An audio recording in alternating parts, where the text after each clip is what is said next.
gave up his seat to a pregnant woman, and what happened next left everyone speechless. The train station was alive with the usual symphony of activity. The hiss of doors opening, the echo of footsteps, and the faint murmur of countless conversations blending into the background. Elijah, a young black man in his late 20s, adjusted his backpack as he stepped onto the subway platform. Although he was tired after a grueling shift at the auto repair shop, the thought of getting home to his little sister's birthday dinner kept him moving forward. At that precise moment, as the train screeched to a halt, he joined the throng of commuters with a quiet determination. Elijah squeezed himself into the already crowded car and managed to find a small spot by the door, his hand gripping the overhead bar for balance.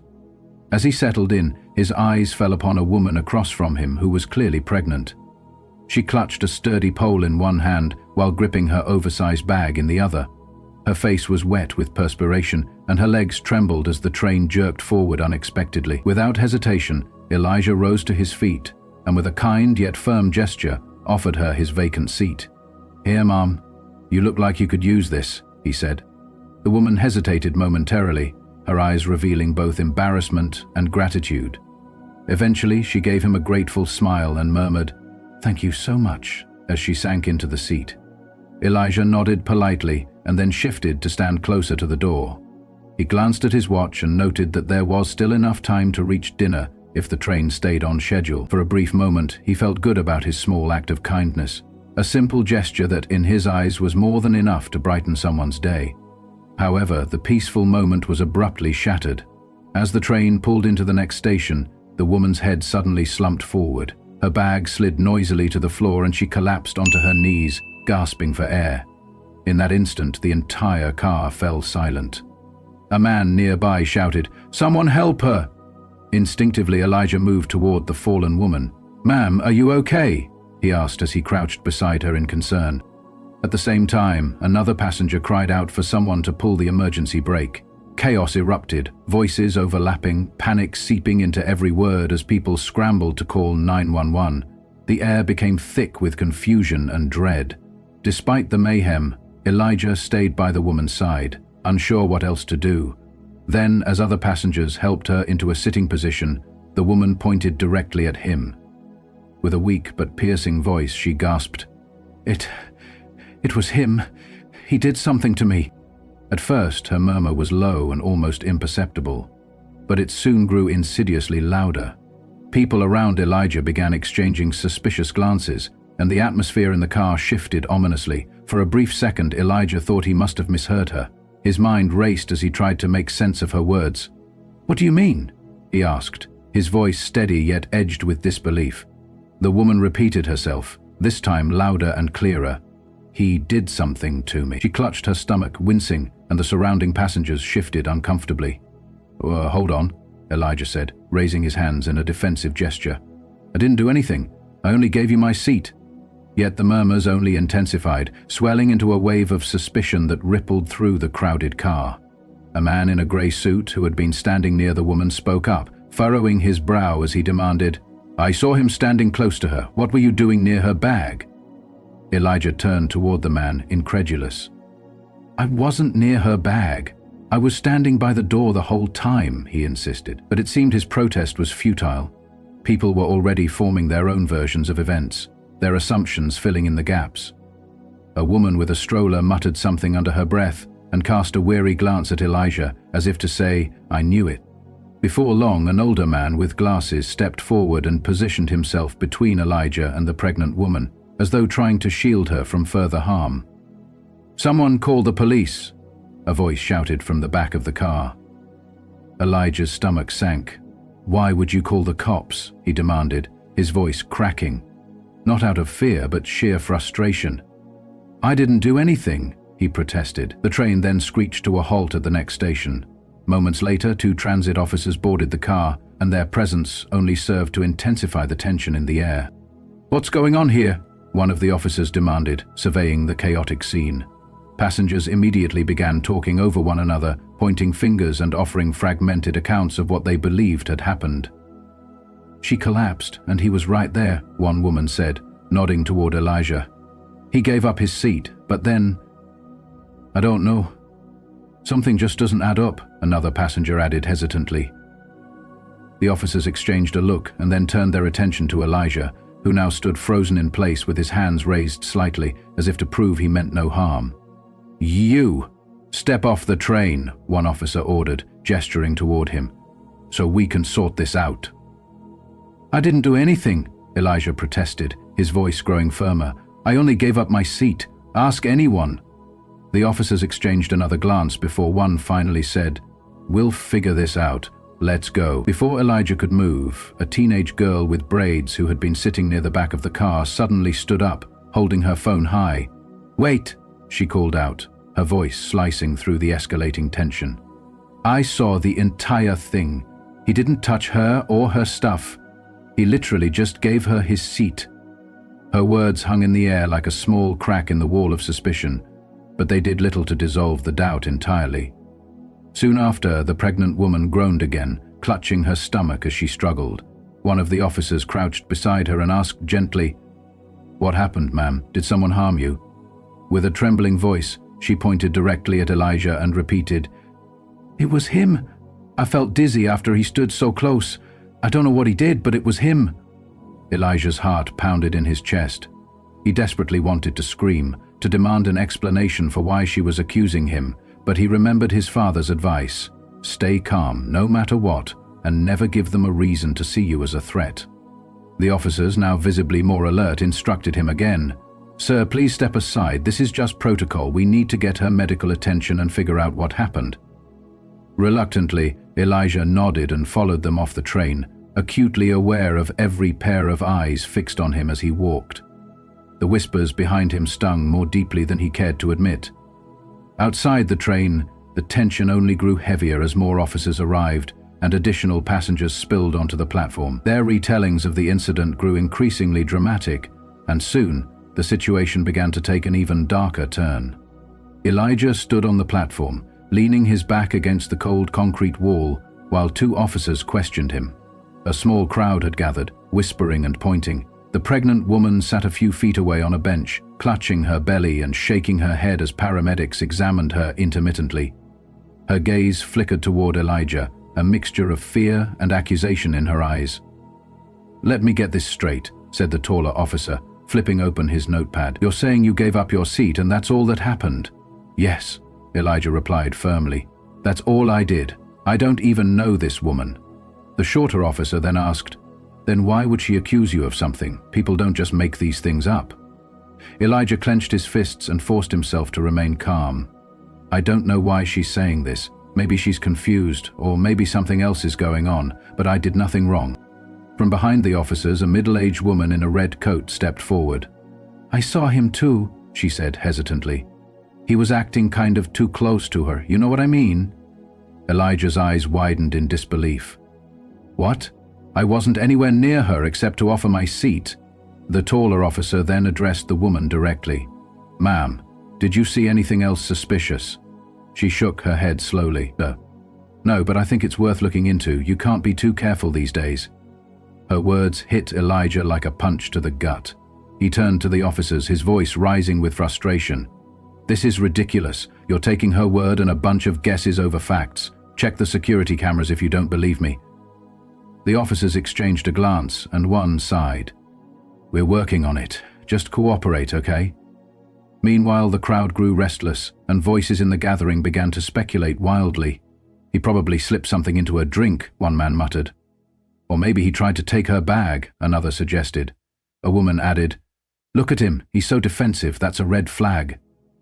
Elijah heard every word, and his blood boiled with indignation. Before he could speak further, the teenage girl who had defended him earlier stepped forward again, holding her phone. "Excuse me," she said loudly, her voice cutting through the chatter. "I have a video. I was recording a TikTok when this happened. Look." She handed her phone to the shorter officer, who watched the video carefully.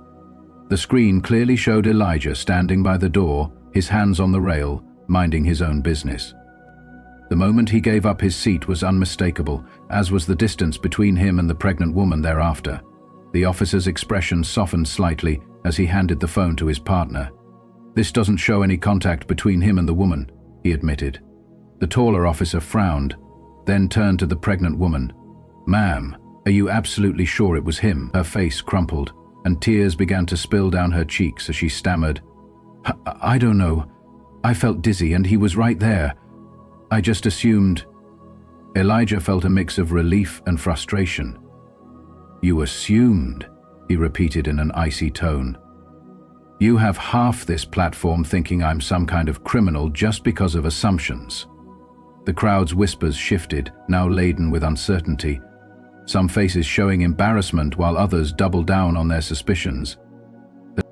Just as things seemed to be settling, one of the paramedics spoke up. "Her blood pressure is dangerously low. This could explain the dizziness and confusion, but we need to get her to the hospital for tests." The officers nodded in agreement before turning back to Elijah. "We're not detaining you," said the taller officer, though his tone remained anything but apologetic, "but we'll need to file a report. Stay nearby in case we need more information." Elijah's jaw tightened as he replied, "Fine, do what you have to do."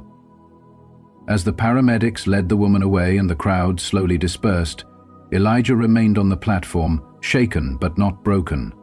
The damage, however, had been done, and the fight for his dignity was far from over. Elijah leaned against a cold steel pillar as the remaining onlookers gradually departed. A few stragglers lingered, casting furtive glances his way, though most people seemed eager to leave the uncomfortable scene behind. In his mind, every fiber of his being screamed at the injustice of how quickly assumptions had painted him as the villain. He noticed the teenage girl who had defended him earlier standing nearby, scrolling through her phone. When she looked up and caught his eye, she offered him a small, apologetic smile. "Thanks for speaking up," he said, his voice strained but sincere. "You didn't have to do that." "I wanted to," she replied simply.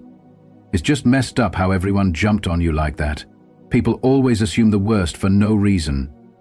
Her words resonated with him, lingering in the air. No reason, Elijah thought, though he knew from experience that there was rarely no reason. He had seen it before, felt it before.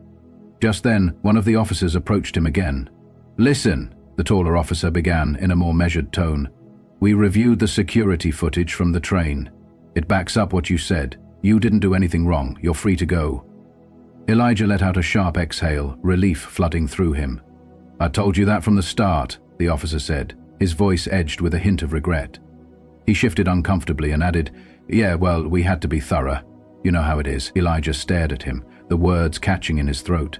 Did the officer truly understand what it was like? Or was he merely excusing the implicit bias that had colored the entire situation? Before Elijah could respond further, the paramedics returned from the ambulance parked outside. One of them walked over to Elijah and one of the officers. "She's stabilized now," the paramedic said. "It turns out her dizziness was caused by a severe drop in blood pressure, nothing to do with anyone on the train. It could have happened anywhere." The officer nodded as if that settled the matter. "All right, thanks for the update," he said, then turned back to Elijah. "Looks like this was all just a big misunderstanding." Elijah's heart clenched bitterly at the word misunderstanding. It seemed too light, too casual for the gravity of what had just transpired. "Misunderstanding," he repeated in an icy tone. "Do you have any idea what it's like to have a whole train of people look at you like you're a criminal? To hear them whisper and point fingers based solely on assumptions?" The officer looked down awkwardly, scratching the back of his neck. "Look, I get it. Okay, but it's over now. You can go." Elijah laughed bitterly. "It's over for you. For me," he said. "This will stick in my mind every time I board a train, every time someone looks at me sideways." The officer said nothing more, and after a moment, walked away. Not long after, the teenage girl approached Elijah again, still holding her phone. "I posted the video," she said softly, "the whole thing. From you giving up your seat to everyone blaming you. People need to see what really happened." Elijah blinked, taken aback. "You didn't have to do that," he replied. "I wanted to." "People need to stop jumping to conclusions. Maybe this will make someone think twice next time," she said. Elijah nodded, appreciating her gesture, even if he wasn't sure it would change anything. At last, as he finally made his way out of the station, his phone buzzed with a message from his sister, asking if he was still coming to her birthday dinner. Elijah hesitated briefly before replying, the weight of the evening pressing on him. but he knew he couldn't let it ruin the one bright spot in his day. "I'm on my way," he texted. Yet, as he walked through the city streets, he couldn't shake the nagging thought. How many others had faced the same rush to judgment without someone like that brave teenager to stand up for them? How often did those stories end differently? Later that evening, Elijah sat at his sister's dining table. The room was filled with laughter and the clinking of glasses as his little sister blew out her birthday candles. The warmth of family managed to ease some of the tension still knotted in his chest, yet his mind kept circling back to the events of the day. The way assumptions can snowball, how a simple act of kindness can be twisted into suspicion, and how fragile trust among strangers really is. After the cake was cut and the dishes cleared, Elijah stepped out onto a small balcony to savor a moment of quiet. His sister joined him, handing him a cup of coffee. "You okay?" she asked, sensing that something was off. Elijah hesitated, then nodded. "Yeah, just had a rough ride home." Although she did not press him for further details, he could tell she wanted to know more. Finally, he sighed and recounted every detail, from the moment he gave up his seat to the unfounded accusations and the courageous teenage girl who had defended him. When he finished, she shook her head, her expression a mix of sadness and anger. "It's not fair," she murmured softly. "You did the right thing, and yet somehow you still ended up being painted as the bad guy." Elijah nodded, staring out at the city lights. "It's not just me, though. This happens to people all the time. I was lucky that girl had my back." Because not everyone gets that chance. His sister rested a hand on his shoulder and said, "You can't control what people assume, Eli, but you can control how you handle it. You stayed calm and stood your ground, and that says a lot about who you are." Elijah thought about her words. In that moment he realized that, although he hadn't felt calm in the heat of the moment, looking back, his restraint might have made all the difference. Then a thought struck him. Kindness isn't always easy, and it doesn't always pay off the way you expect. But it matters. The world is too quick to judge, too quick to assume, and someone has to break that cycle. Taking a deep breath, he turned to his sister. "You know what? I'll do it again," he said quietly, even though he knew exactly how it might turn out. "That's why I'm proud of you," she replied with a small smile. As Elijah finally left the station that day, his story served as a reminder for everyone to pause, reflect, and challenge their own assumptions. Acts of kindness, even when met with resistance, can ripple out in ways we never see. And next time you find yourself in a moment of judgment, stop and ask, what's the full story? A couple of local cops thought they'd give me a warm welcome to their town. They tied me to a lamppost in the middle of the street, putting on a show like I was just another nobody. Little did they know who they were really messing with or how this would eventually blow up in their faces. Let's start from the beginning. So here's the deal. Names are important in a story like this, but for now, just know that I went by Danny, 54, a guy who'd been around the block a few times. I had just moved to this little, middle-of-nowhere town in South Carolina to take up the badge as chief of police. It wasn't my first rodeo. I'd seen plenty in my time. But this place had a vibe like no other. In this town, everyone knew each other, and they didn't exactly seem thrilled about fresh faces. It didn't take long before I noticed that the local cops here seemed to enjoy keeping their own rulebook. On my first day before reporting in, I decided to take a stroll to see what I was dealing with. There I was, blending in with my worn-out cap and an old jacket, just another guy on the street. I walked into a local cafe, the kind of place that looked like it had been around longer than I had.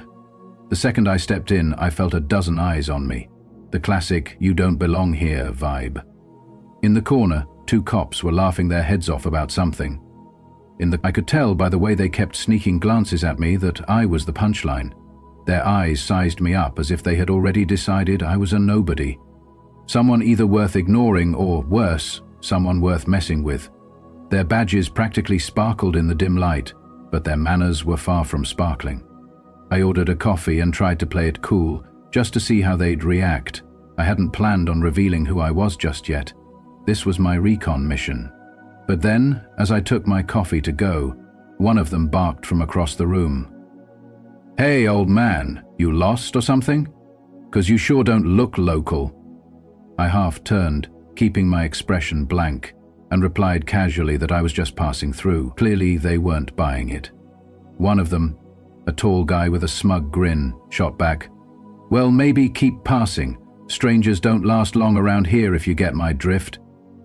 I merely shrugged and walked out, though I could feel their eyes watching my every step down the street. Something told me that my new job was going to be about a lot more than just paperwork and meetings.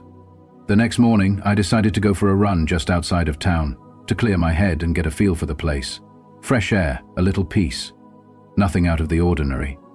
Halfway through my run, I heard the sound of a patrol car pulling up alongside me. And yep, it was those same two from the cafe, Jake and Mike, the so-called dynamic duo. Jake, a tall, wiry blonde with that signature smirk, leaned out of the window and shouted, "Hey runner, you lost your way." He joked as though I'd just wandered onto some private property marked with a no trespassing sign. His partner Mike, a bulky guy who looked like he could bench press half a car, chimed in, "Yeah, are you sure you're welcome around here?" I kept my cool, slowed down a bit and replied, "I'm just going for a run. Pretty sure that's still allowed, right?" Mike shot me a grin, the kind that said, "I know something you don't." Maybe he did. But strangers in this town never received the warmest welcomes, especially if they didn't know the local rules. Before I could even ask what that was supposed to mean, they hopped out of the car. Jake stepped up way too close and started rifling through my pockets without so much as asking, "May I?" I took a deep breath and kept myself calm as they rummaged around, throwing smug glances at each other as if this was some kind of game. Finally, Jake pulled out a random scrap of plastic from my pocket. His face lit up with a twisted excitement. "Well, well, look what we have here," he sneered, holding it aloft like a trophy. "Is this yours?" I simply stared at him, refusing to take the bait. It was obvious they'd planned this little setup. By this point, I had had enough of their so-called friendly welcome, but I knew I had to keep my cool. They had no idea who I was, and this was not the moment for a big reveal. I played it calm, even as they each grabbed one of my arms and yanked me toward the center of town. Without offering any explanations or asking any questions, just dragging me along like a lost pet. They hauled me right over to a large lamppost in the middle of the town square where locals milled about, going about their usual morning routines. A few people stopped out of curiosity, while others didn't seem surprised at all, as if they'd seen this sort of thing before. Jake and Mike, meanwhile, were putting on a twisted show. They cracked jokes like they were at a comedy club, acting like local celebrities. "Ladies and gentlemen," Jake announced with a mocking bow, "we got ourselves a real big city troublemaker here." Mike added, "Yup, think he's got a few tricks up his sleeve. Or maybe in his pockets." They tied my hands around the lamppost in a dramatic fashion, ensuring everyone could see. People began pulling out their phones, recording the spectacle as if it were the highlight of their day, while others simply chuckled and shook their heads. I could see Jake soaking it all in, his smirk growing as he looked around at his audience. Leaning in close, loud enough for everyone to hear, he sneered, "Looks like we got ourselves a troublemaker, huh? Can't have people like you just waltzing into our town." The whole scene was beyond ridiculous. It wasn't funny, it was disturbing. These guys were so engrossed in their act that they didn't care how obvious their setup was. I'd seen some low moves in my day, but this was something else. I had to remind myself to stay calm and let them dig their own hole. So there I was, tied to that lamppost like a public attraction, while Jake and Mike strutted around as though they'd bagged the year's biggest catch. They made no effort to keep it low-key. Everywhere people were filming and laughing, some genuinely curious, others just amused. It turned out that the scene did not remain a local secret for long. By the next morning, clips of the mysterious stranger tied to the pole were blowing up online. Comments flooded in, and theories began to roll in. Some folks thought I was a drifter who had crossed the wrong line. Others were straight up calling out the cops, demanding to know who I was and why I looked like I belonged in some old Wild West show. People wanted answers, and fast. Before long, local news caught wind of the whole affair. Journalists swarmed the scene, pushing through the crowd, eager to catch a quote or two. One reporter even cornered a bystander, asking, "What did this man do? Did anyone see him commit a crime?" The bystander simply shrugged and muttered, "Beats me. Looks like the cops were just having some fun." Meanwhile, Jake and Mike continued to strut around, pacing like they owned the square, cracking jokes and making a spectacle of it. They acted as if they were in control, but the story was spiraling out of their hands, and I could sense that the spotlight was now on me. Soon enough, the real show was about to begin. After what felt like the longest night ever, my phone rang early in the morning. The caller ID showed it was from the main office, and I knew exactly why they were calling.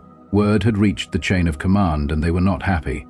Our town's idea of fun had now turned into a full-blown scandal, and Jake and Mike were about to get a rude awakening.